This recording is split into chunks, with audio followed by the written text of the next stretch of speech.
बिस्मिल्लाहिर्रहमानिर्रहीम अस्सलामु अलैकुम अल्लाहुम्मा सल्ली अला व अला आले मोहम्मद सल्लल्लाहु तआला अलैहि वसल्लम। वेलकम टू सियासी शतरंज। मैं हूं तलात ख़वातीन और हज़रात, तमाम देखने वालों को सबसे पहले रमज़ानुल मुबारक का चांद बहुत बहुत मुबारक हो।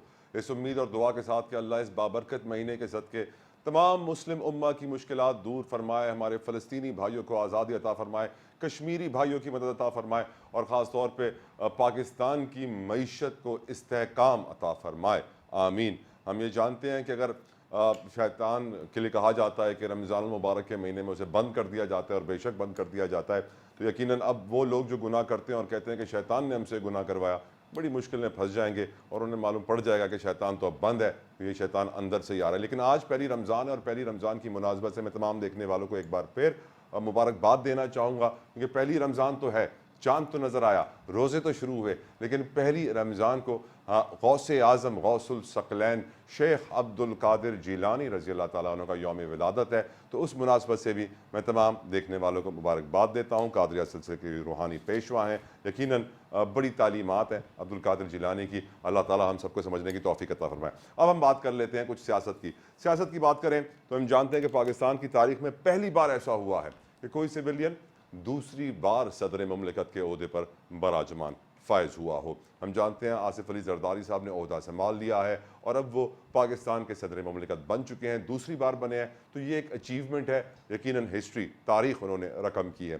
साथ साथ उन्होंने एक और तारीख भी रकम कर दी है। वो तारीख ये रकम की है कि पाकिस्तान की तारीख में पहली बार किसी सदर ममलिकत ने खातून अव्वल का ओहदा अपनी बेटी को दिया है। जी हाँ, आसिफ अली जरदारी साहब ने आसिफा भुट्टो को खातून अव्वल का चार्ज दिया है, जो कि यकीनन एक बहुत बड़ी बात है। एट द सेम टाइम हम ये भी देख रहे हैं कि जो साबिक सदर ममलिकत है डॉक्टर आरिफ अलवी, उन्होंने ओहदा छोड़ने के बाद जो पहली प्रेस कॉन्फ्रेंस की उसमें वाजे कर दिया कि अगर गद्दारी का मुकदमा चलाना है आर्टिकल 6 के तहत तो चलाइए, मैंने सारे काम कानून के तहत किए हैं और कुछ भी कानून के हट कर नहीं किया। हम ये भी जानते हैं कि वफाकी काबीना ने हलफ उठा लिया है। मैं काफ़ी वक्त से इस बात पे शोर मचा रहा था कि निगरान हुकूमत का काम इलेक्शन कराना होता है, निगरान हुकूमत की जिम्मेदारी गैर जानिबदार होना होता है, निगरान हुकूमत किसी सियासी जमात से ताल्लुक़ नहीं रख सकती। लेकिन सैडली हम यही देख रहे हैं कि इस वक्त जिस काबीना ने हलफ उठाया है उसमें भी कई निगरान हुकूमत के अरकान मौजूद हैं। यकीनन इससे वाज़ेह हो जाता है कि निगरान हुकूमत बिल्कुल भी गैर जानिबदार नहीं थी, बाइस थी, जानिबदार थी, साइड ले रही थी। इसी वजह से अब उनको ओहदों से नवाजा जा रहा है। हम जानते हैं कि जो ओहदे नवाजे गए हैं, मोहसिन नकवी साहब को होम मिनिस्ट्री बताया जा रहा है कि दी जा रही है। साथ साथ हम जानते हैं कि आज चीमा वफाकी काबीना, लेकिन वफाकी काबीना में एक ऐसा शख्स है जिसने मुझे हैरान कर दिया, मैं हक्का बक्का हो गया और मेरे ख्याल से हर पाकिस्तानी जब ये खबर सुनेगा और जानता है वो यकीनन शॉक में होगा, झटका लगा होगा उसे। वो खबर ये है कि एक ऐसा भी शख्स है पाकिस्तान में जो अपनी 3 करोड़ माहाना की नौकरी छोड़कर, मैं रिपीट करता हूं, 3 करोड़ माहाना की नौकरी छोड़कर, अपनी इंटरनेशनल गैर मुल्की शहरियत छोड़कर वजीर बनने जा रहा है। वजीर भी वजीर खजाना, यकीनन वो वजारत जिसके लिए सबसे ज़्यादा चैलेंजेस, सबसे ज़्यादा ख़तरा, सबसे मुश्किल काम जिसके अंदर होने वाला है वो वजीर ख़जाना के लिए होने वाला है। और हम जानते हैं कि बहुत अक्लमंद फैसला था ये हमारे वज़ीर आज़म का और उनकी टीम का कि उन्होंने इसहाक डार को दोबारा वज़ीर ख़जाना नहीं बनाया। HBL के प्रेसिडेंट हैं मोहम्मद औरंगज़ेब साहब, जिनकी 3 करोड़ रुपए पर्क्स एंड प्रिविलेजेस मिला के माहाना तनख्वाह है, जो कि वो छोड़कर अब बनने जा रहे हैं मिनिस्टर फॉर फाइनेंस। अब देखना ये है कि क्या वो कामयाब हो पाएंगे इतनी बड़ी कुर्बानी देने के बाद। लेकिन हम ये बात भी जानते हैं कि इससे पहले ये ओहदा जो चेयरमैन है HBL बैंक के अलाना साहब, उनको ऑफर हुआ था और फिर उन्होंने रिकमेंड किया कि उनके जो प्रेसिडेंट है मोहम्मद औरंगज़ेब साहब वो ये जिम्मेदारियां निभाएं। यकीनन अब देखना यह है कि वो इन जिम्मेदारियों में कामयाब होते हैं या नहीं, क्योंकि ऑलरेडी IMF से नेगोशिएशन का सिलसिला शुरू होने को तैयार है। एक तो हमें पुराने प्रोग्राम की आखिरी किस्त भी लेनी है, नए प्रोग्राम की बात भी करनी है और मुल्क के जो मजमूई कर्जे, ओवरऑल डेट बर्डन और डेट सिचुएशन है बड़ी परेशान कुन है, उसको भी बेहतर करना है। क्या मोहम्मद औरंगज़ेब साहब जो एक बैंक को तो कामयाब तरीन बैंक बना सकते हैं, क्या पाकिस्तान की मीशत को उसी तरह कामयाब तरीन मीशत बना सकते हैं या नहीं, ये हम आज डिस्कस करेंगे और आने वाला वक्त भी हमें ज़रूर बताएगा। हम ये भी जानते हैं PTI ने इतवार को मुल्क भर में एहतजाज किया, हज़ारों की तादाद में उनकी पकड़ दकड़ हुई। लतीफ़ खोसा को भी अरेस्ट किया गया था और साथ साथ सलमान अकरम राजा को भी अरेस्ट किया गया था। आज ये खबर आई कि उन दोनों को रिहा कर दिया गया है, बट हज़ारों की तादाद में ऐसे लोग हैं जिनको पकड़ा गया है और उनके ऊपर बड़ी बड़ी FIR काटी गई हैं। फवाद चौधरी साहब PTI के वो कहते हैं आज कि जब तक शहबाज शरीफ मौलाना फजल रहमान को मैनेज नहीं करेंगे ये हुकूमत चलने वाली नहीं है। हम ये भी जानते हैं कि पीटीआई के लिए अब यही कहा जा रहा है कि आने वाला वक्त नवंबर तक, नवंबर 2024 तक बानी पीटीआई को असीरी में गुजारना होगा, जिसके बाद अमेरिका में नई मैनेजमेंट आ जाएगी, नई गवर्नमेंट आ जाएगी, जमहूरियत बदलेगी। हम जानते हैं कि बताया दिया गया है ऑलरेडी कि जो बाइडन का वक्त तमाम हो चुका है, जितने भी पोल्स आ रहे हैं, सर्वेस किए जा रहे हैं अमेरिका में, उससे वाजे हो गया है कि नवंबर में जब अमेरिका में इलेक्शन होंगे तो जो बाइडन घर चले जाएंगे और डोनाल्ड ट्रंप दोबारा वापस आएंगे। और डोनाल्ड ट्रंप के लिए कहा जा रहा है कि नरम गोशा उनके दिल में है बानी पीटीआई के लिए, इसलिए नवंबर में उनके आने के बाद बानी पीटीआई के दरवाजे कुछ खुलते हुए नजर आ रहे हैं आज़ादी के। एक ब्रेक लेते हैं, ब्रेक के बाद हमारे साथ कमाल पैनल मौजूद होगा, इसलिए don't go anywhere, we will be right back.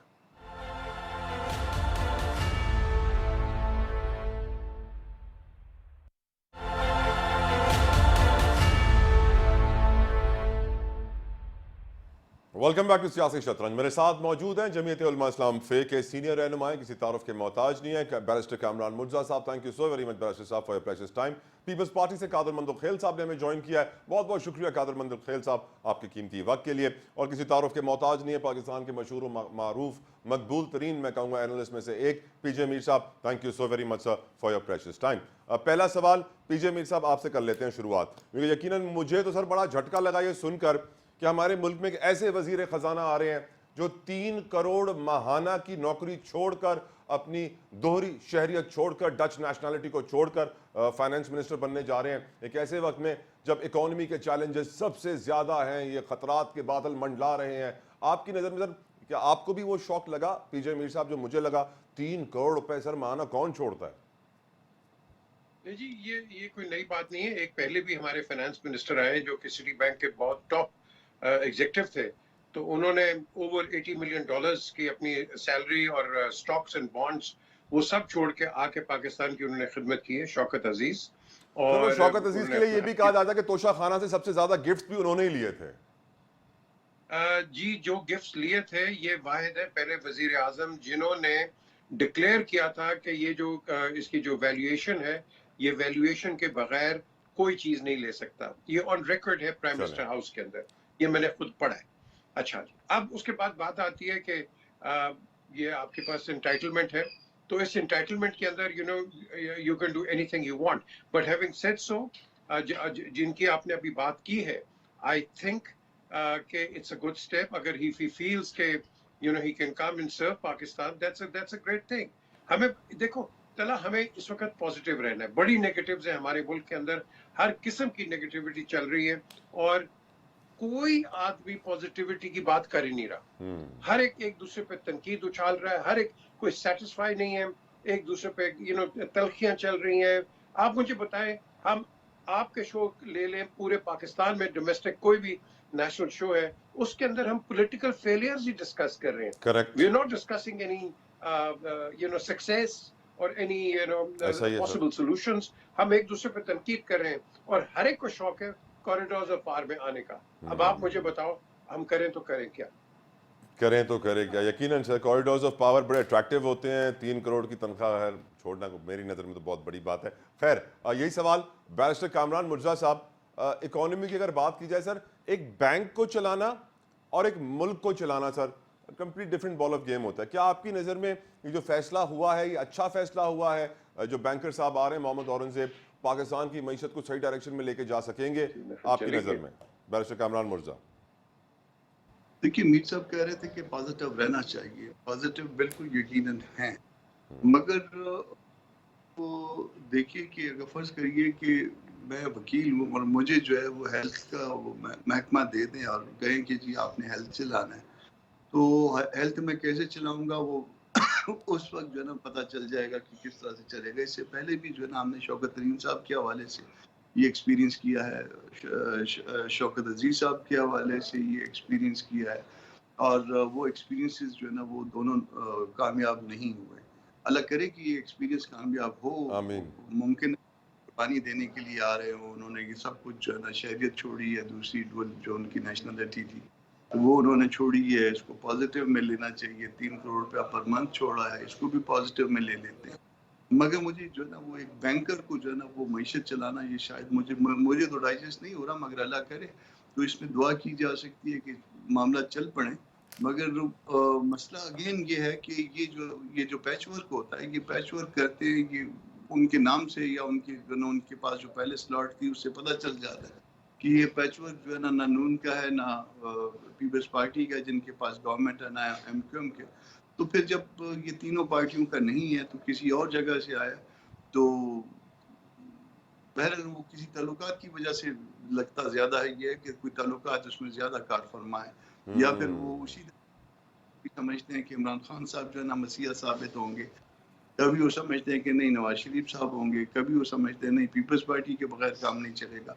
जो इस तरह के जो ना पब्लिक का कभी भी इसमें जो ना वो कोई हाथ नहीं रहा जब भी कोई इस तरह के मामला हुए, ठीक तो सर। पब्लिक का हाथ होता और उसके नतीजे में जो है ना वो कोई गवर्नमेंट बनती और पॉलिटिकल पार्टी किसी को लेके आती, तो यकीनन शायद बेहतर राइट होता है। Sir, right sir. मंदोखेल साहब, आपकी नज़र में ताल्लुकात कार फरमा है, या आप समझते हैं मोहम्मद औरंगजेब साहब जिस तरह एचबीएल को कामयाब बना गए, पाकिस्तान का कामयाब तरीन बैंक है, उसी तरह पाकिस्तान की मईशत को भी वो कामयाब तरीन बनाने में कामयाब हो पाएंगे? मंदोखेल साहब, आपकी ओपिनियन में सर।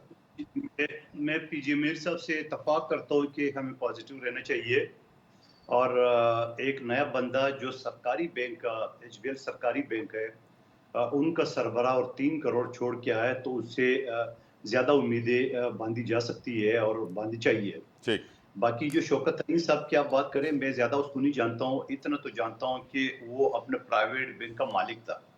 और फिर लास्ट टाइम जब उनकी ऑडियो टेप आ गई है जहाँ उन्होंने कहा कि अगर मेरे लीडर को कुछ होता है तो ऐसी की तैसी, आईएमएफ के हवाले से सारे, तो मेरे ख्याल में इन दोनों के सोच में, क्योंकि ये नया आदमी है, उसने पूरे सियासत के लिए और अपना बैंक खड़ा कर दिए है। मैं और क्या बोलूँ आपको, एक आदमी बैंक में मुलाजिम तो और होते होते उसने अपना बैंक खड़ा कर दिया है, तो ये ज़्यादा बेहतर जानते हैं आप। ठीक। दूसरी बात, खुशहाइन बात ये है कि जो निगरान हुकूमत के वक्त जो लोग थे, और यकीनन वो 3 महीने के अंदर कुछ चीज़ बेहतर नहीं कर सके, मगर उन्होंने एक स्टेप ले लिए है। जिस तरह पीटीआई हुकूमत छोड़ के गई थी और जिस तरह वो खुद कहते थे कि श्रीलंका बन जाएगा, 1 हफ्ते की मार है, 10 दिन की मार है, उस क्राइसिस से तो हुकूमत 16 माह की हुकूमत में निकल आई और फिर निगरान ने थोड़ी सी इस गाड़ी को आगे चलाई है। तो मैं ये समझ रहा हूँ कि अब वो जो मौजूदा हुकूमत है जिनके पास 5 साल का मैंडेट है, तो मैं समझ रहा हूँ कि वो उसी कंटिन्यूटी को जो ना आगे बढ़ाते हुए, मैं समझ रहा हूँ कि बेहतर इस मुल्क को ले जा सकते। आज तो कोई आदमी ये नहीं कह सकते कि मुल्क क्राइसिस जरूर है मगर दिवालिये की तरफ नहीं जा रहे थे। जब अदम एतमाद के बाद तो यही चीज था श्रीलंका बन जाएगा, तो मैं समझ रहा हूँ कि होप फॉर द बेस्ट की पॉलिसी में रखना चाहिए, उम्मीद रखना चाहिए और अल्लाह बेहतर करेगा। मंदोखेल साहब, मैं आपसे एग्री करता हूं और आपकी हर बात से एग्री करता हूं, लेकिन हुजूर बस आप 1-2 महीने और इंतज़ार कीजिए, जून जुलाई करीब आने दीजिए मुझे। तो मैं क्योंकि मईशत का स्टूडेंट भी हूं और इकॉनमी को बहुत करीब से रिपोर्ट भी करता हूं, तो मेरे ख्याल से 1-2 महीने की बात है सर, वही डिफ़ॉल्ट वाली आवाज़ें आपको सुनने में आएंगी। कामरान मुर्जा साहब, बहुत इंपॉर्टेंट क्वेश्चन है सर निगरान हुकूमत के हवाले से। निगरान हुकूमत सर, हम कहते हैं कि गैर जानिबदार, बाइस नहीं हो सकती, किसी की साइड नहीं लेगी, उनका काम इलेक्शन कराना है, पर जिस तरह निगरान हुकूमत को सर नवाजा गया, सरफराज बुगटी सीएम बलूचिस्तान बन गए, हम देख रहे हैं मोहसिन नकवी को आज हलफ ले लिया उन्होंने वफाकी काबीना में, होम मिनिस्ट्री का उन्हें कलमदान दिया जा रहा है। हम इसी तरह नाम सुन रहे हैं शमशाद अख्तर साहिबा का कि वो एडवाइज़र बनेंगी फाइनेंस की, तसद्दुक हुसैन जिलानी साहब एडवाइज़र टू फॉरेन मिनिस्ट्री। इसी तरह सर जो ये निगरान का सेटअप है, काकड़ साहब के लिए कहा जा रहा था कि उनको चेयरमैन सेनेट के लिए नॉमिनेट करिए पीपल्स पार्टी, तो सर ये निगरान तो ना हुआ सर, ये तो कंप्लीटली बाइस्ड और जानिबदार सेटअप हुआ जिसने मनपसंद पार्टियों को सपोर्ट किया सर। बिल्कुल इसी तरह से है, सिर्फ इस दफा नहीं है, इससे पिछली दफा भी इसी तरह से हुआ था। इससे पिछली दफा में आप देखिएगा कि निगरान में अली जफर शामिल थे, मेरे दोस्त हैं, मगर निगरान में वो अली जफर जो ना उनके पास 4-5 महकमे थे, जो नासिर मुल्क साहब की जो है कैबिनेट थी जी। और उसके बाद पीआई में आ गए, ठीक है ना जी। इसी तरह से और दोस्त भी होंगे। इस तरह से अब भी जो मौजूद जो सेटअप है इसमें निगरान जो जितने भी हैं वो मुख्तलिफ पार्टियों में चले गए हैं और उन पार्टियों में गए हैं जहाँ पे उनकी पोस्टिंग हुई है। तो ये इस मुल्क का मेरा ख्याल है सबसे बड़ा यानी मसला है। आपने एग्री कर लिया कि निगरान नहीं है, निगरान कुछ और है। ठीक सर, निगरान कुछ और है, निगरान कुछ और बड़ा है। मसला। पीजे मीर साहब, आपकी नज़र में सर निगरान हुकूमत के जो किरदार थे उनको अब हुकूमत में शामिल किया जा रहा है, मोहसिन नकवी साहब हो गए, काकड़ साहब के लिए चेयरमैन सेनेट कहा जा रहा है, सो वी डिस्कनेक्ट हो गया पीजे मीर साहब। मंदोखेल साहब आपकी तरफ आ रहा हूँ। आपकी नज़र में निगरान हुकूमत, आज चीमा को भी शामिल कर लिया गया, आज मोहसिन नकवी साहब को भी शामिल कर लिया गया, वही सारे नाम निगरान वाले अगर हुकूमत का हिस्सा बन जाते हैं तो फिर ये निगरान सर गैर जानिबदार तो नहीं हुई मंदोखेल साहब, कंप्लीटली जानिबदार हुई। What do you think sir? देखिए ये आपको भी पता है, कामरान मुर्जा साहब को पता है, पीजे मीर साहब को पता है कि निगरान का काम जो है ना वो इलेक्शन कराना नहीं था, इलेक्शन कमीशन का कराना था, उसने निगरानी करनी थी। अब वो आप भी समझ रहे हो कि अगर पीटीआई वाले या जमीयत वाले इल्जाम लगाते हैं, वो निगरान पे नहीं लगाते हैं, वो किसी और पे लगाते हैं। और बाकी जो काकड़ साहब के हवाले से मैं आपको बता दूं, बिल्कुल सेनेट के चेयरमैन नहीं बन सकता है वो यूसुफ रजा गिलानी बनेंगे इंशाल्लाह सेनेट के चेयरमैन। कौमी असम्बली की सीट छोड़ दी उन्होंने और ये इंशाल्लाह परसों सेनेटर दोबारा मुंतखब हो जाएंगे और सेनेट के चेयरमैन होंगे। बाकी जो बुक्टी साहब है, यकीनन उसने जो ना वो इलेक्शन की शेड्यूल से पहले इसने रिजाइन कर दिया और रिजाइन करने के बाद वो पीपल्स पार्टी में आ गए और पीपल्स पार्टी के बलूचिस्तान में इस वक्त 17 सीटें है, सबसे बड़ी पार्टी हमारी है। तो और नून लीग हमारे साथ इत्यादि हो गए, तो यकीनन हमने बेहतर समझा उसको, तो इसको आप इस नजर से ना देखें। फिर अगर नकवी साहब की आप बात कर रहे हैं, नकवी साहब के ऊपर तो इल्जाम ये लगाया जा रहा था कि वो जरदारी साहब का जो है ना वो प्यारा बच्चा, पता नहीं क्या क्या डायलॉग लोग बोलते मुंह बोला बेटा, तो वो नून लीग हाँ मुंह बोला बेटा सर। मुंह बोला बेटा। जरदारी साहब की आदत है, वो मरियम नवाज साहब को बेटी बोलती है, मुझे भी बेटा बेटा करके पुकारता है, सबको बेटा करके बेटी करके पुकारता है वो। लेकिन सवाल ये है कि जब इल्जाम पीपल्स पार्टी पे लगाए जा रहे थे, आज तो वफाकी काबीना नून लीग की है, तो नून लीग में वजीर दाखिला वो बनते जा रहे हैं, तो अब तो कम से कम वो बातें तो फिर गलत साबित हुई ना जो पीपल्स पार्टी के ऊपर लगा रहे थे। और फिर मैं ये कहता हूँ कि जब शमशाद अख्तर साहबा या आपने औरंगजेब साहब की बात की या इन दोनों की बात की, अगर जो अच्छे लोग हैं, जैसे ये अली जफर साहब की बात की है, कामरान मुर्जा साहब ने, अच्छे लोग अगर है तो यकीनन उसको अगली हुकूमत में उसको चांस मिलना चाहिए। यकीनन मैं और कामरान मुर्जा साहब भी न किसी मयार पे, किसी न किसी मेरिट पे हम इस जगह तक पहुंचे, तो मैं ये समझ रहा हूँ हर किसी का हक है ये। ठीक सर, ठीक सर। पीजे मीर साहब, do you think caretaker setup को कैरी फॉरवर्ड होना चाहिए sir? They should get positions in the coming government as well. देखिए, एक तो मुझे समझ नहीं आती है, अगर आपने इलेक्टेड रिप्रेजेंटेटिव्स को रखना है तो फिर आप केयर टेकर्स को क्यों रखोगे? Please tell me. फिर इलेक्शंस ना करवाओ, let the caretakers get on with it. तो अगर आपने इलेक्टेड नॉमिनीज को लेके आना है तो देन गो थ्रू दैट। हाँ, आपके पास अगर कोई एक्सेप्शनल आदमी है, एक्सक्यूज मी तलब, फॉर एग्जांपल गौहर एजाज, ठीक, ये डूअर है, ये एप्टमा का चेयरमैन भी रहा और इसका ट्रैक रिकॉर्ड बड़ा जबरदस्त है। You can keep them as consultants and people as advisors. There's nothing wrong in that. But to give them permanent positions, you're compromising democracy. Democracy is, you know, जिस मीर साहब, मेरे भाई बात कर रहे थे, मोहसिन I नकवी की agree sir, with him. Mohsin Naqvi की ऐसी कौन सी स्पेशलाइजेशन है कि सर वो होम मिनिस्ट्री उनको दी जा रही है? अच्छा देखो, I know Mohsin very well because I've been working for his channel. Mohsin को मैंने पहले भी मैंने इन्हीं के प्रोग्राम पे डीएनए में मैंने कहा था कि Mohsin should not take up this position as caretaker chief minister, because देखो आप मीडिया को रन कर रहे हो और बाद में इसकी इम्प्लीकेशंस एंड कॉम्प्लिकेशंस होती हैं। तो once you enter that status and that stage, you become prone कि नहीं जी ये तो इधर है, नहीं इधर है। अभी मेरे भाई ने एक बात की है कि जरदारी साहब उनको अपना बेटा कहते हैं, कहना ही इस तरह किसी के मुतालिक, that means the person even though he is not doing it, लेकिन परसेप्शन ये बन जाएगी कि नहीं जी ये तो उनका आदमी है। सो द थिंग इज कि आप परसेप्शन, वो कहते हैं ना कहा तला बद से बदनाम बुरा, तो आप एक परसेप्शन ऐसे क्यों करते हो? क्योंकि अगर आपने परसेप्शन ऐसी की तो then where are you and what are you trying to say? So इस लिहाज से I think I don't know, they are the people, because at this present moment in time I don't even know what's going on in the country. बड़े थे हम ये कर देंगे वो कर देंगे, भाई आओ ना करो ना, what is the delay? What are we waiting for? Look at your pollution. किसी ने को pollution पे बात कर रहे हैं, आपके कार्डियोवैस्कुलर से लोग मर रहे हैं every day. Are you doing anything? You haven't got clean water. आप कराची में देखो गंदा पानी लियारी का अंदर समुद्र में जा रहा है, अनट्रीटेड वाटर। लाहौर के अंदर रोई नाला, entering into Hudiara drain and into your crops. Rawalpindi के अंदर वो लई नाला comes in, joins in and again contaminated water. Right, Mir And Saab. you're eating contaminated sabzi. Who's working on it? मुझे बताएं.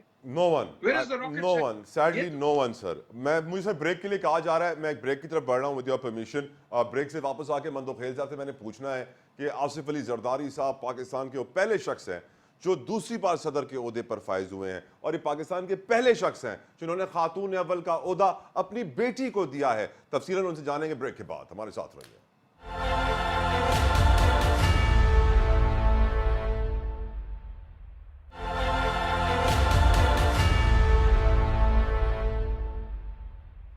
Welcome back. पाकिस्तान की तारीख में पहली बार आसिफ अली जरदारी साहब दूसरी बार सदर मुमलिकत के ओहदे पर फाइज हुए हैं, और ये पाकिस्तान की तारीख में पहली बार हुआ है कि सदर मुमलिकत ने अपनी बेटी को खातून अव्वल नामजद कर दिया है। क्या इंपैक्ट होगा, क्या मैसेज जाएगा, क्यों ऐसा किया गया, और यकीनन ये इंपॉर्टेंट क्वेश्चन है जो मैं पूछना चाहूंगा कादिर मंदोखेल साहब से जो पीपल्स पार्टी के सीनियर रहनुमा इस वक्त मेरे साथ मौजूद है। तो मंदोखेल साहब, क्या मैसेज जाता है, क्या एक्सपेक्टेशंस हैं आसफा भुट्टो जरदारी की एज द फर्स्ट लेडी आपकी नजर में? सर देखिए, पहली बात तो ये कि ये इख्तियार होता है सदर पाकिस्तान का, और हमें बड़ी फख्र है कि पाकिस्तान की तारीख में दूसरी मरतबा सिविलियन सदर आसिफ अली जरदारी साहब बने। और अब चूंकि मोहतरमा इस वक्त दुनिया में नहीं है, तो ये इनके पास इख्तियार है कि वो किसी को भी नॉमिनेट कर दे। और मैं ये समझ रहा हूँ आसफा बीबी के हवाले से कि उन्होंने जितनी बिलावल साहब ने इलेक्शन कैंपेन चला है, तो मैं ये समझ रहा हूँ कि उन्होंने उसकी बराबर कैंपेन चलाई है। और इवन कि मेरे हाल के एन 242 बल्दिया टाउन में भी वो आ चुकी है, और इसी तरह पंजाब में, सिंध में, कराची में, हर जगह पे वो इलेक्शन कैंपेन में जो है ना वो बराबर के शरीक थे। तो मैं ये समझ रहा हूँ कि इनकी एक बड़ी खिदमत है, चाहे लॉन्ग मार्च के हवाले से हो, मौजूदा इलेक्शन के हवाले से हो। तो मैं कहता हूँ कि बेहतरीन इंतखाब है आसिफ अली जरदारी साहब का, और यूँ समझ लो ये जियालों और जियालियों के दिल की आवाज़ है। जियालों और जियालियों की दिल की आवाज़ है। यकीनन पूरी कौम, हमारी आबादी का बड़ा ऐसा नौजवानों पर मुश्तमिल है, तो बड़ी खुशी होगी अब वो खातून अव्वल की जगह पर आसफा भुट्टो जरदारी साहिबा को देखेंगी, और बड़ी एक्सपेक्टेशंस, तवक्कुआत भी फ़ौरन से पैदा हो जाएंगी कि अब इनकी जानिब से हम जो परफॉर्मेंस एक्सपेक्ट कर रहे हैं वो किसी और पहले खातून अव्वल से नहीं की गई थी। सवाल मैं शौकत बसरा साहब से पूछना चाहूँगा। बसरा साहब, एक तो welcome, thank you to the show sir. Mir साहब कुछ आप ऐड करना चाह रहे थे? I guess please sir add कर ले, फिर मैं बसरा साहब। I just wanted to add, this is nothing new.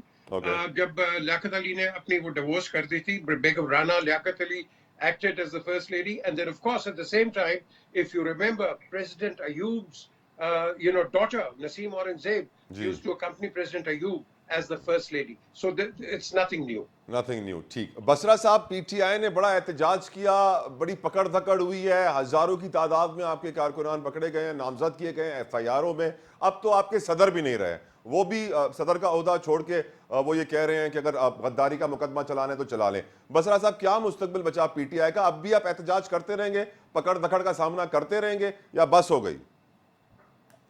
देखें, जाली हुकूमतें, जाली असम्बलियाँ, जाली सदर, जाली वजीर आजम, जाली चीफ मिनिस्टर, कैलबरी फॉन्ट वाली, कौन से इलेक्शन की बात करते हैं?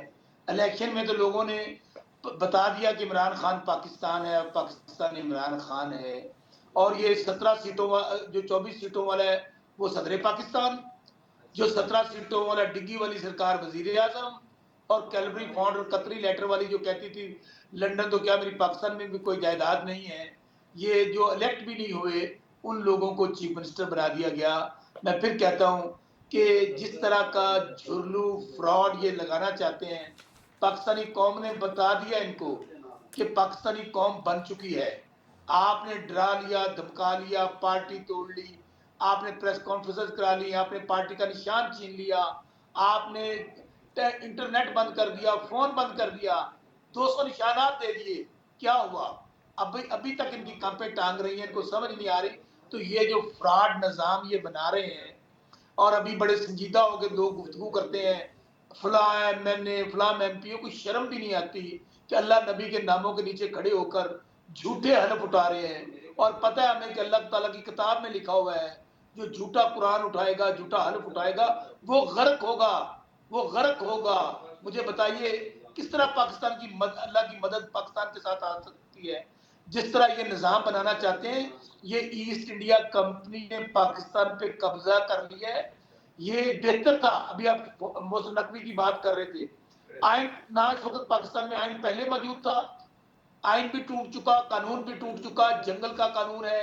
आप बंदूक के जरिए, आप डंडे के जरिए आप लोगों को डरा धमका कर समझते हैं कि लोग कीड़े मकोड़े हैं, आप लोगों की तौहीन करना चाहते हैं, लोगों को समझ नहीं आती। और मेरे भाई ये 2024 है, ये 70-80 नहीं है। बसरा साहब, जो महंगाई से आवाम का हाल हुआ है ना, आवाम को कीड़े मकोड़ों वाली फीलिंग ही आ रही है। इस महंगाई ने जिस तरह कीमा निकाल दिया ना गरीब आदमी का, कीड़ा मकोड़ा ही है सर गरीब आदमी, और कुछ नहीं है। हकीकतन आप देखें ग्राउंड रियलिटी, तो हम कीड़े मकोड़े ही हैं। हमें अपनी औकात मालूम होनी चाहिए। हम खामखाई सर ज्यादा एक्सपेक्टेशंस आपकी बातें सुन के पैदा कर लेते हैं। अब मैं देखिए, कामरान, मैं आप जल्दी से कंप्लीट करें बसरा साहब, जल्दी से कंप्लीट करें। गुजारिश मेरी सुन लें। ये जो अवाम को कीड़े मकोड़े समझ के उनकी तौहीन कर रहे हैं ना कि अवाम 25 करोड़ अवाम उनकी राय और भेड़ और बकरियां हैं, ये इनकी गलत फहमी है, ये इनकी भूल है। ये जिस तरह का फ्रॉड करा के ये लोगों को बताना चाहते हैं ना दुनिया को, आपने कहा महंगाई, और मेरे भाईजान पाकिस्तान में इंतशार, महंगाई, बेरोजगारी, अमनो अमान की सूरत, ये अफरा तफरी, ये क्या आप समझते हैं कि फ्रॉड इलेक्शन के जरिए ये जाली सदर, वजीर आजम और वजीर आला की सूरत में आ जाएगा? नहीं, सिर्फ और सिर्फ जब 80-90% कौम इमरान खान के साथ खड़ी और जाली राइट, असम्बलियों के साथ खड़ी नहीं होगी तो पाकिस्तान में ना कोई तरक्की हो सकती है, ना ठीक महंगाई कम हो सकती है। आप आने वाले दिनों में देखेंगे, ये इनकी भूल है। ठीक बसरा साहब, दमादम मस्त कलंदर होगा ठीक रमजान बसरा के साहब। बाद। कामरान मुर्जा साहब, आज फवाद चौधरी साहब की एक स्टेटमेंट है कि अगर शहबाज शरीफ हुकूमत ने मौलाना फजलुर रहमान को मैनेज नहीं किया तो ये हुकूमत नहीं चल पाएगी। क्या आप समझते हैं सर ये हुकूमत मौलाना फजलुर रहमान को मैनेज कर सकती है या करना चाहती है? देखिए, हमारे तो अब ये एहसास पैदा हो रहा है कि हम में सक्सेसफुली जो है मालूम हुए, और उसके बाद जो है वो हमें निकाल, और जिस तरह से कोई बाल किसी चीज़ में गिर जाता है, बाल निकाल के बाहर फेंक दिया गया।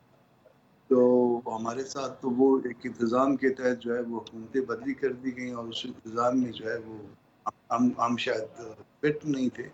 तो अब हमको जो है ना, मेरा ख्याल है कि हम अपने पाँव पे खुद जो है ना, जो कुछ भी है हम अपने लिए करेंगे, और दूसरों के लिए जो है हम किसी के लिए जो है वो इस्तेमाल होने के लिए तैयार नहीं है, ना इस तरफ ना उस तरफ।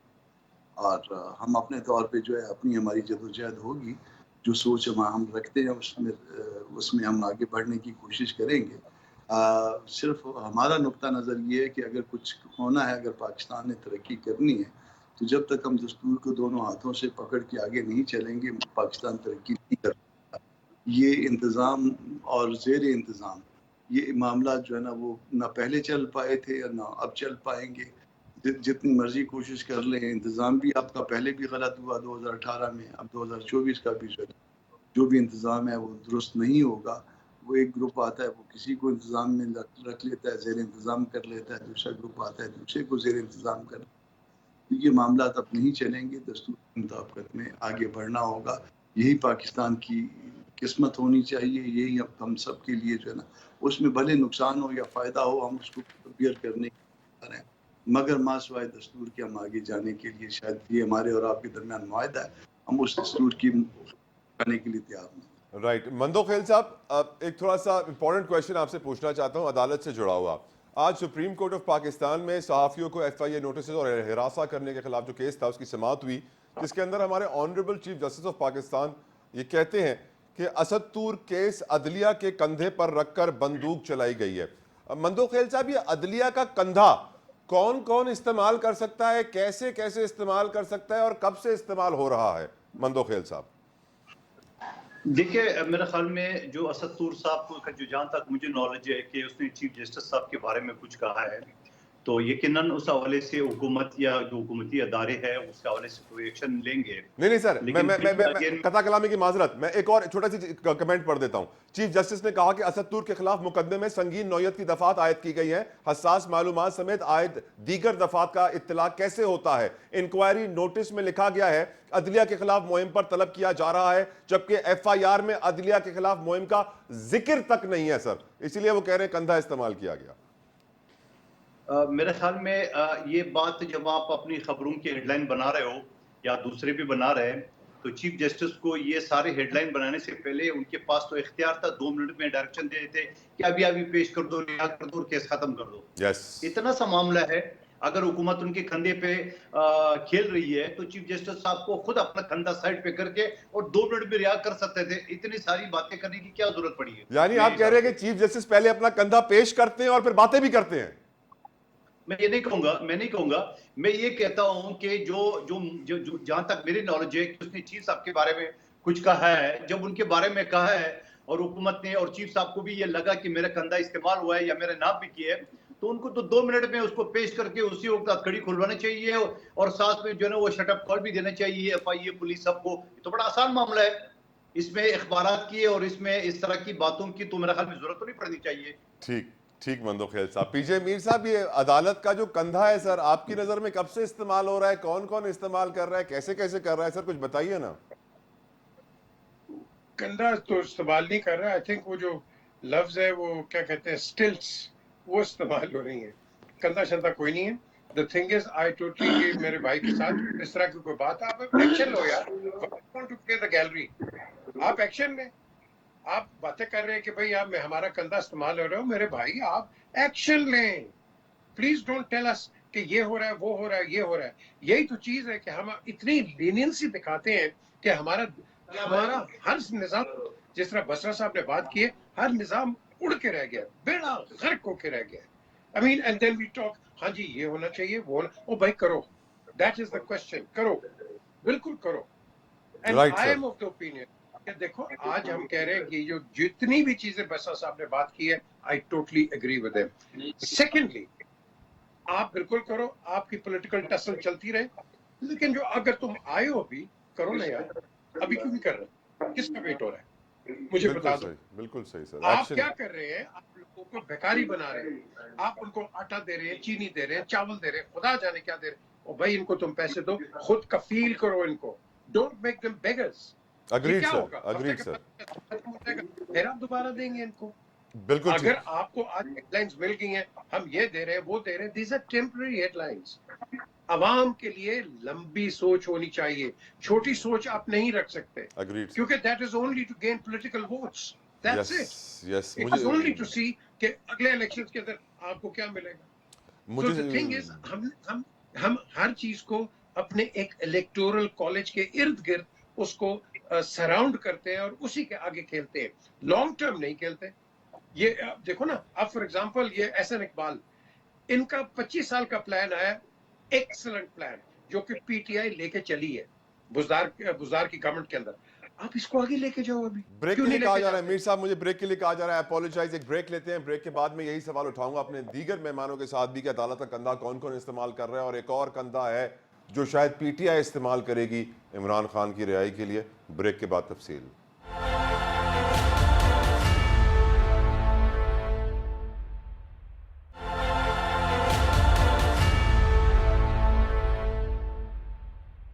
Welcome back. हम डिस्कशन कर रहे थे आज ऑनरेबल चीफ जस्टिस ने जो कहा कि अदालत का कंधा इस्तेमाल किया जा रहा है और दूसरे टारगेट्स अचीव करने के लिए। यही सवाल मैं उठाना चाहता हूं अपने मेहमानों के साथ। मेरे साथ दो ऐसे काबिल मेहमान हैं जिसे मैंने आंसर लेना है इस क्वेश्चन के ऊपर। कामरान मुर्जा साहब, योर ओपिनियन सर, अदालत का कंधा कौन कौन कब कब कैसे कैसे इस्तेमाल करता रहा है सर? देखिए, अगर मुल्क में किसी को तो शायद आज तक कोई गैर दस्तूरी काम ना हो, जो है वो सहारा अगर कहीं से मिला है तो वो अदालतों से मिला, या फिर बाज़ औक़ात हम पार्लियामान से भी हमने दिया है। तो ये दो तरह से जो है ना हमने गलत कामों में किसी न किसी हवाले से मदद करते रहे। तो ठीक है, चलें, जो कुछ हो गया। अब हर वक्त जो भी चीफ होता है उसने एक वक्त गुजारना होता है और उसके बाद चले जाना होता है।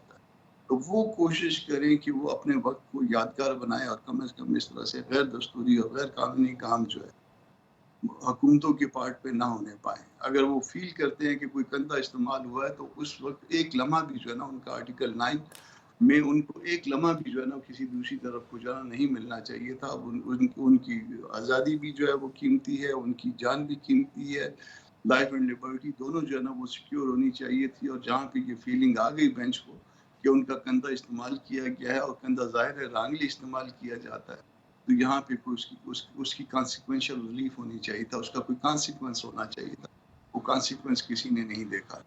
तो जो कुछ हो रहा है असद तूर के साथ काबिल मज़म्मत है। मैं उनकी मदद करना चाहता था। मैंने उनका नंबर अपनी इसमें डायरी में चेक किया मगर मुझे मिला नहीं।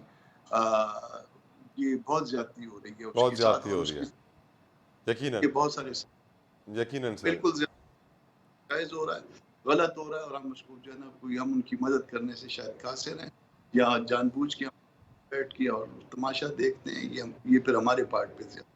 बसरा साहब, आखिर ये पीटीआई अदालत का कंधा इस्तेमाल क्यों नहीं कर पा रही? सब कर रहे हैं, आप नहीं कर रहे। चला, पहली बात तो यह है कि इमरान खान और तहरीक इंसाफ पाकिस्तान में रूल ऑफ लॉ की जंग लड़ रही है। हम क्या चाहते हैं और होना क्या चाहिए कि हर गरीब और अमीर के लिए, कमजोर और ताकतवर के लिए एक कानून होना चाहिए। बदकिस्मती से हमारी जो अदलिया है, हम खुल के बात नहीं करते, इसमें रिफॉर्म्स की जरूरत है। जुडिशल हमारी रिफॉर्म्स। अदलिया अगर मजबूत हो, हमारी अदलिया मजबूत हो ना, तो मैं समझता हूँ पाकिस्तान में मिसाइल पैदा ही ना हो। हमारी आज दुनिया के अंदर अदलिया जो है ना, पाकिस्तान दुनिया में जितने ममालिक है, मैं ख्याल में आखिरी ममालिक में नीचे से हम ऊपर आ गए हैं। पहला या दूसरा नंबर है हमारा। ये है इंसाफ का म्यार। हम खुलकर बात करें।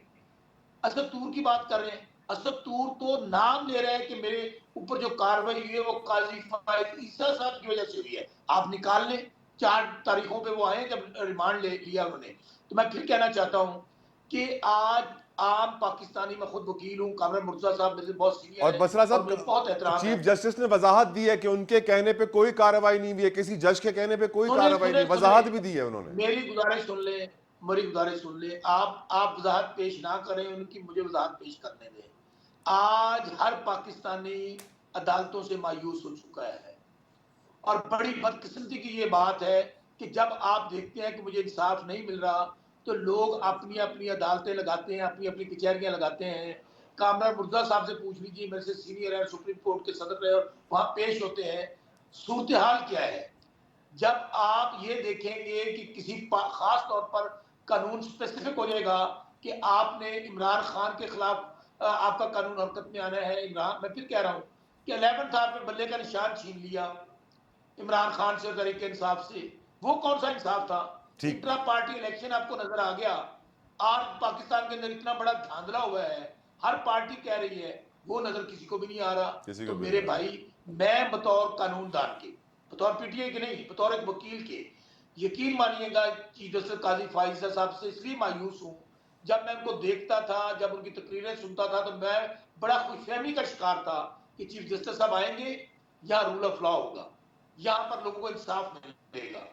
लेकिन बदकिस्मती से आज वो खुद कह रहे हैं, खुद अदालत के अंदर, पाकिस्तान की सबसे बड़ी अदालत का सबसे बड़ा काजी, सबसे बड़ा चीफ जस्टिस ये कह रहे हैं कि हमारा कंधा इस्तेमाल हो रहा है। सब दो सही कह रहे हैं। अगर आपका कंधा इस्तेमाल हो रहा है तो आपने उनके खिलाफ क्यों नहीं कार्रवाई की? आज हुआ तो ये चाहिए था कि आप उनके खिलाफ कंटेम्प्ट का नोटिस लिख देते और उनको जेलों में डालते। ये क्या बात हुई कि आप सिर्फ टिकट सिलाने के लिए आपने ये बात कर दी है? तो मैं काजी चीफ जस्टिस काजी फाइज साहब से गुजारिश करूंगा, आज पाकिस्तान में इंसानी हकूक की धज्जियां बखेरी जा रही हैं। आज हमारे जो सहाफी भाई हैं, वो असद तूर हो, इमरान रियाज हो, क्या कसूर है उनका? आज हमारी माएँ, बहनें, बेटियां, क्या वो दहशत करते हैं? 6-6 महीनों से वो पड़ी है जेलों के अंदर। सो आज भी आखिरी होप किसी भी कंट्री के अंदर अदालतें होती हैं। ठीक सर। और पाकिस्तान की सबसे बड़ी अदालत के सबसे बड़ी काजी साहब से मैं हाथ जोड़ के कहता हूं कि खुदारा मुल्क को बचा ले। क्योंकि जब जिस मुल्क में हजरत अली का कौल है, कुफर की हुकूमत कायम रह सकती है, जुल्म की नहीं। जुल्म और नाइंसाफी की हुकूमत कायम नहीं रह सकती। और आज जितना जुल्म और नाइंसाफी पाकिस्तान के अंदर हो चुकी है, मैं जो देख रहा हूं, मैं देख रहा हूं इनकलाब की तरफ मुल्क को जाता हुआ, इनकलाब की तरफ। और जब ये मामला हुए ना मैं बचूंगा, ना आप बचेंगे, ना कोई चीज बचेगी। क्योंकि अवाम जिनको हम कीड़े मकोड़े कह रहे हैं ना, जिनको जब वो उनके अपने बच्चे मर रहे होंगे, जब भूख से मरेंगे, ना इंसाफी से मरेंगे, ठीक तो बसरा मेरे और साहब। आपके बच्चे भी नहीं छोड़ेंगे। ठीक बसरा ये साहब। बात ज़हन में रखिएगा। ठीक बसरा साहब, अब मैं पीजे मीर साहब, एक कंधा ऐसा है जिसको पीटीआई के लिए लास्ट होप, लास्ट उम्मीद भी कहा जा रहा है। आजकल सर एक नैरेटिव ये बिल्ट हुआ है कि नवंबर में जब जो बाइडेन अमेरिका से चले जाएंगे सदर के ओहदे से और डोनाल्ड ट्रंप वापस आ जाएंगे तो फिर इमरान खान के लिए हालात बेहतर होंगे, क्योंकि ट्रंप के दिल के अंदर खान के लिए एक नरम गोशा है और वो आके खान को जेल से बाहर निकालेगा, ऑर्डर्स देगा। आप सर क्या समझते हैं, विल दिस हैपन और या सिर्फ कयास आ रही है सिर्फ? ये हम बड़ी बातें, पॉलिटिकल थ्योरीज एंड कंस्पिरेसीज, उनकी अपनी एक कंसिस्टेंट पॉलिसी है, वो पॉलिसीज पे चलते हैं। एंड वो ऐसा कोई नहीं है कि ट्रंप आएगा और इमरान खान को जेल से निकाल देगा। ये कोई बनाना रिपब्लिक नहीं है। क्वेश्चन इज, हमने अपने कोर्ट्स में थोड़ी सी गैरत डालनी है कि आप हमें इंसाफ दें। That's it. जो मर्जी हो, आपने इंसाफ देना है। डोनाल्ड ट्रंप ने आके इंसाफ नहीं देना। हम ये जो कहते हैं कि उधर से ये हो जाएगा, किंग फैसल कर देगा, फलाना ये होगा, वो छोड़ दें सर, ये छोड़ दें। ये कहावतें हैं सर। कोर्ट्स ने तो मुल्कों नवाज के- शरीफ को सजा दी थी पर किंग फैसल तो ले गया था ना सर। नहीं जी, ये अब्दुल्ला ले गए थे। चले The वही thing is वही कि वही वो तो किसी को वो किसी को पता भी नहीं था। ये तो मैंने जनरल मुशर्रफ से पूछा, मैं कहा सर ये किस तरह हुआ है? वो कहता है मुझे तो पता नहीं है क्या हुआ है, वो हरीरी आया है, ये पीछे से ये करते रहे और लोगों ने कहा कि कहीं मैं इनको फांसी लगा दूंगा। आई हैड नो इंटेंशन पीजे साहब एक फांसी बात लगाऊंगा। तो पीजे साहब जी कहें जी, बात तलहा जो कह रहे हैं ना, बात तो सच है पर बात है रसवाई की। हमें हमें यही तो मामला है हमारे। हम हमारे फैसले जब अमेरिका करेगा, जब चाइना करेगा, जब सऊदी अरब करेगा, तो ये हालात तो होंगे पाकिस्तान के। बिल्कुल बसरा साहब, सही बात की आपने। ये यार हम इस तरह के इनके गुलाम लगे हुए, ये आके बताएंगे किसको अंदर डालना है, किसको ये करना है, फलाना करना है। और यार हम एक बड़ी इंपॉर्टेंट इस्लामिक रिपब्लिक है और हम अपने आप को कहते हैं न्यूक्लियर पार्ट। तो अगर फिर न्यूक्लियर पार्ट है ना तो पोलिटिकली पार्ट नहीं, आप गलत कह रहे Political- हैं। Beggars are not choosers, beggars are फकीर। फकीरों की कोई चॉइस नहीं होती पीजे साहब। Beggars are not choosers. बस देविया फिर यही है। तो फिर वो एक बंदा आया था, वो कह गया था फिर अल्लाह ही हाफिज है। देखो अल्लाह ही ना, हाफिज द है। क्वेश्चन है, वो दोबारा फिर आ आपने गया। अपनी कोई वो इंटेग्रिटी दोबारा दिखानी फिर आ है गया। यार। लेकिन बसरा आप अपनी साहब, इंटेग्रिटी नहीं दिखाएंगे, आपको कौन इज्जत देगा? राइट आप मीर साहब, मैंने जाके ये जरदारी साहब के साथ में गया इधर वॉशिंगटन, तो सेनेट के अंदर मैं खड़ा हूं तो एक औरत आके मुझे कहती है, ओ इज दैट मिस्टर 10%? मैं क्या करूं? मैंने तो अपने प्रेसिडेंट को डिफेंड करना है भाई। मीर साहब, एक्सक्यूज मी, ठीक मीर ही साहब, is my president, this was in Washington.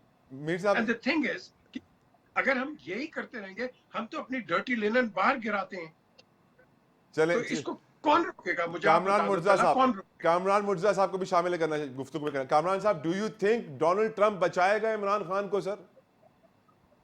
अगर कोई और आके बचाएगा तो ये फिर एक और जो है ना बेइज्जती की बात हो। आप बचाने वाला तो अल्लाह पाक है, बेशक। और उसके Yes, मामला ये जो बात सही है। है, आप ये सोचना भी गलत है कि कोई दूसरा मुल्क आके हमको बचाएगा या दूसरे मुल्क की कोई मुदाखलत होगी। इस तरह से हम अपनी सॉवरेंटी को जो है ना कॉम्प्रोमाइज करते हैं। ये आपकी तलहा अदालत भाई, कमिंग टू यू बसरा साहब, अल्लाह मुर्जा साहब हक कंप्लीट है। कर लें सिर्फ। जी मुर्जा अल्लाह साहब, हक है, अल्लाह अल हक है, सब कुछ मेरे रब के हाथ में। के साथ अल्लाह है और पाकिस्तान के अवाम इमरान खान के साथ हैं। कामरान ये बात साहब, ज़हन में रखिएगा। लेट कामरान साहब फिनिश सर, प्लीज कामरान साहब कंप्लीट कर लीजिए। अल्लाह इंसाफ देने वाला है, और उसके बाद ये काम जो है ज़मीन पे अदालतों का है। जब तक वो आखिरी रोज़ कायम नहीं हो जाता, उससे पहले ये हमारी अदालतों का काम है कि वो इंसाफ दें। अगर वो इस काम में नाकाम रहेंगी तो फिर जो ना उनकी जिम्मेदारी शायद उनकी जो पकड़ है वो हमसे सख्त होगी। राइट। क्योंकि जो ओहदे पे होता है, जितने बड़ी मनसब पे होता है, उसको उसी हिसाब से हिसाब देना। बहुत बहुत शुक्रिया बैरिस्टर कामरान मुर्जा साहब, शौकत बसरा साहब, बंदुखेल साहब एंड पीजे मीर साहब for your precious time. Programme के आखिर में यही कहूँगा, पूरी कौम से मुबारक महीना है, सब रोज़े रख रहे हैं, इबादतें कर रहे हैं, तरावी पढ़ रहे हैं। कौम की खातिर दुआ ज़रूर कीजिएगा, इस मुल्क को आपकी दुआओं की अशद ज़रूरत है। अंटिल नेक्स्ट टाइम, अल्लाह हाफ़िज़।